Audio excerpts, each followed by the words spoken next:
ರಾಜ್ಯಸಭಾ ಚುನಾವಣೆಯಲ್ಲಿ 4 ಅವಿರೋಧ ಆಯ್ಕೆ. ಮಲ್ಲಿಕಾರ್ಜುನ ಖರ್ಗೆ, ಮನ್ಸೂರ್ ಅಲಿ ಖಾನ್, ಪವನ್ ಖೇರಾ ಹಾಗೆ ಎಂ ನಾಗರಾಜು ಅವಿರೋಧವಾಗಿ ಆಯ್ಕೆಯಾಗಿದ್ದಾರೆ.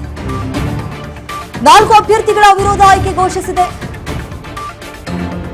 ವಿಧಾನಸಭೆ ಕಾರ್ಯದರ್ಶಿ ಚುನಾವಣಾಧಿಕಾರಿಯಾಗಿರುವಂತಹ ಕೆಎಂ ವಿಶಾಲಾಕ್ಷಿ ಅವರು ಈಗಾಗಲೇ ಘೋಷಣೆ ಮಾಡಿಬಿಟ್ಟಿದ್ದಾರೆ.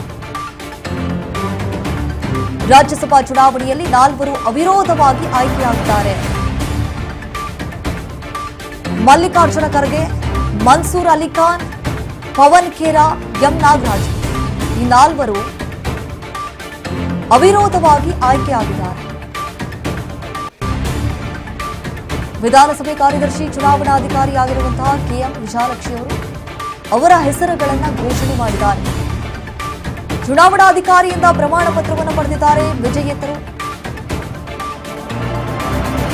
ಅವಿರೋಧ ಆಯ್ಕೆ ಘೋಷಿಸಿದಂತಹ ಚುನಾವಣಾಧಿಕಾರಿ ವಿಶಾಲಾಕ್ಷಿ.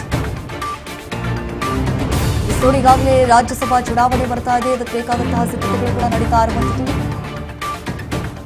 ಈಗ 4 ಅವಿರೋಧವಾಗಿ ಆಯ್ಕೆಯಾಗಿದ್ದಾರೆ. ಎಐಸಿಸಿ ಅಧ್ಯಕ್ಷರಾಗಿರುವಂತಹ ಮಲ್ಲಿಕಾರ್ಜುನ ಖರ್ಗೆ ಹಾಗೆ ಮನ್ಸೂರ್ ಅಲಿ ಖಾನ್, ಪವನ್ ಖೇರಾ, ಎಂ ನಾಗರಾಜು ಈ 4 ಈಗ ಅವಿರೋಧವಾಗಿ ಸೆಲೆಕ್ಟ್ ಆಗಿರುವಂತದ್ದು.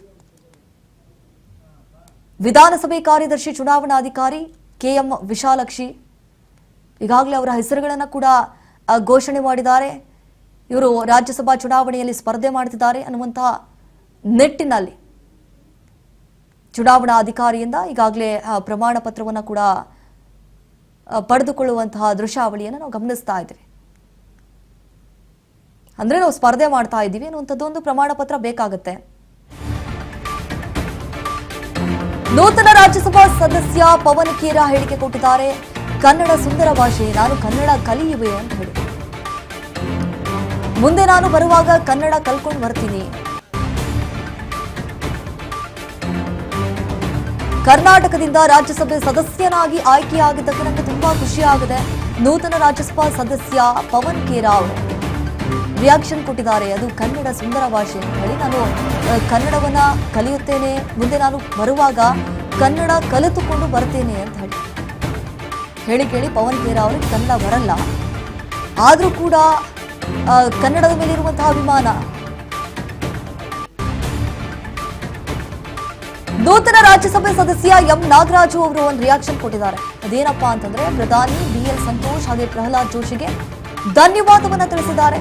ಯಡಿಯೂರಪ್ಪ, ವಿಜಯೇಂದ್ರ, ಆರ್ ಅಶೋಕ್, ಚಲವಾದಿ ನಾರಾಯಣಸ್ವಾಮಿ, ಬಿಜೆಪಿ ಎಲ್ಲಾ ಕೋರ್ ಕಮಿಟಿ ಎಲ್ಲಾ ಸದಸ್ಯರಿಗೂ ಕೂಡ ನನ್ನ ಧನ್ಯವಾದಗಳು ಅಂತ ಹೇಳಿ, ನಾನು ವೈಯಕ್ತಿಕವಾಗಿ ಹಿಂದೆ ಕೋರ್ ಕಮಿಟಿ ಮನವಿ ಸಲ್ಲಿಸಿದ್ದೆ, ಈಗಲೂ ಸಲ್ಲಿಸಿದ್ದೆ, ಅದನ್ನ ಈಗ ಪರಿಗಣಿಸಿದ್ದಾರೆ.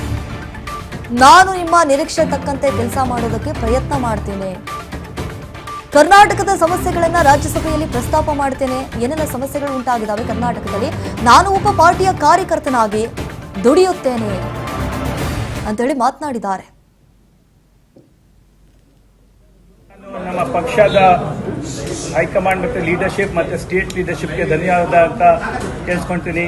ನನಗೆ ಒಂದು ಅವಕಾಶ ಮಾಡಿಕೊಟ್ಟಿದ್ದು ರಾಜ್ಯಸಭಾದಲ್ಲಿ ಕರ್ನಾಟಕ ಮತ್ತು ದೇಶದ ಏನು ಇಶ್ಯೂಸ್ ಇದೆ ಅದು ರಾಜ್ಯಸಭೆಯಲ್ಲಿ ಹೋಗಿ ರೆಪ್ರೆಸೆಂಟ್ ಮಾಡೋಕ್ಕೆ. ನನ್ನ ಜೊತೆ ಪವನ್ ಖೇರಾ ಸರ್ ಇದ್ದಾರೆ. ಅವ್ರಿಗೂ ನಾನು ಒಂದು ಕಂಗ್ರ್ಯಾಚುಲೇಷನ್ಸ್ ಹೇಳ್ತೀನಿ. ಅವರು ಇವತ್ತು ಎಲೆಕ್ಟ್ ಆಗಿದ್ದಾರೆ ರಾಜ್ಯಸಭೆಗೆ. ನಾನು ಒಂದು ಹೇಳೋಕ್ಕೆ ಇಷ್ಟಪಡ್ತೀನಿ, ನಾನು ಕರ್ನಾಟಕಕ್ಕೆ ಮತ್ತು ದೇಶಕ್ಕೆ ದುಡಿತೀನಿ ಮತ್ತು ರಾಜ್ಯಸಭೆಯಲ್ಲಿ ಏನು ದೇಶ ಹಿತದಲ್ಲಿ ಇದೆ ಅದೇ ಮಾತು ಕೇಳ್ತೀನಿ. ಧನ್ಯವಾದ. Matter of great pride for me that I was given this opportunity by my leadership to serve the people of Karnataka through the Rajya Sabha seat here, and I hope to do justice to all the aspirations. And I also hope that the next time when I address all of you, I'll pick up on the Kannada language, which is a beautiful language. Next time I'll try and speak in Kannada. Thank you. It's a matter of